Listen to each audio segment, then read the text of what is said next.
G'day gamers, Aussie Wargamer here in Moree, Australia, and welcome to my channel.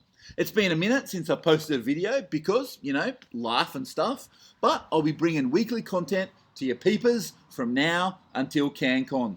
On this episode, I'll be running down my CanCon Army progress, unit by unit.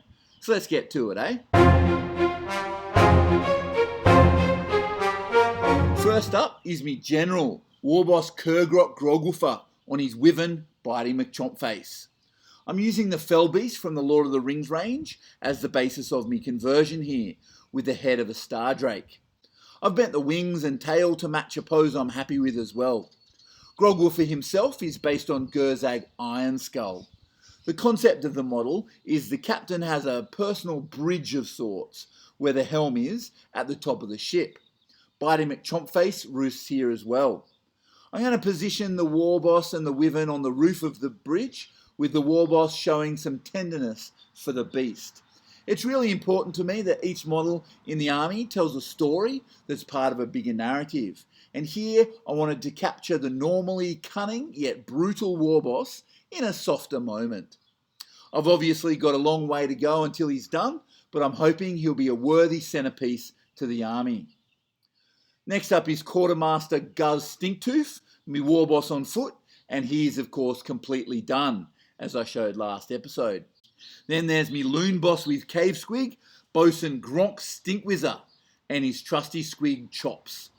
It's the Bosun's job to ensure the ship is in good running order, so I wanted to make sure the model was carrying a plethora of tools and other things he needs in his daily duties. I love the idea that he enlists the help of his squig as a bit of a grease monkey. I used some crates to add some levels to the miniature, as it's a small model on a really big base. I'm still working on posing and composition on this one though. Well, rounding out my heroes is Chef Resnick the Butcher. I figured every ship needs a cook, and I was half inspired by the cook in the Scum Bar in The Secret of Monkey Island. I sculpted an apron and hat for him, made a dish out of a gut plate, and I'll give him a wooden spoon or a whisk or something in his other hand. I'll also give him a little goblin apprentice knocking about underneath him. Well, I've fully built my first unit of Savage Oryx, and I'm about 70% of the way through painting them.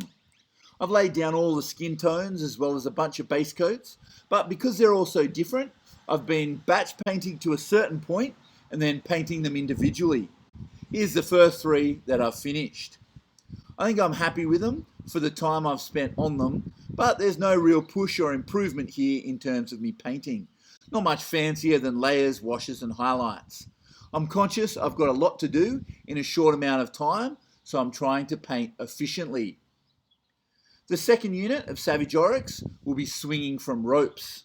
I'm about halfway through building them with a test model fully built.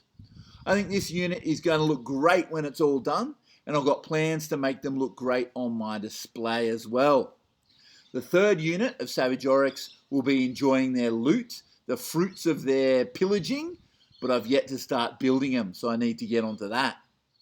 Well, next up is Chum, the ale guzzler, who is also completed. My final behemoth is Brenda the Merworm, who is romantically infatuated with the ship the Gork's Revenge. The body is a Pathfinder green dragon miniature with the tail of an Arkellian king and the head of a troglodyte. I'll also use the dorsal fin of the troglodyte on his back. I've done a bit of sculpting scales and the like on her, but I've got a ton more sculpting to do before she's finished. She'll be posed with her front right leg grabbing the rock on the base like she's swimming downward, and the base will be an underwater theme. Hopefully I can get the rhythm right so it looks like she's swimming through the ocean. Next are my artillery pieces. Firstly, my scrap launcher, the Rain of Pain.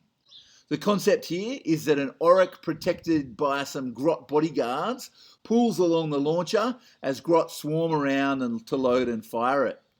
I really wanted to make it actually fire just because it would be rad, and I can imagine friendly games using it to fire marshmallows into my opponent's mouth or something.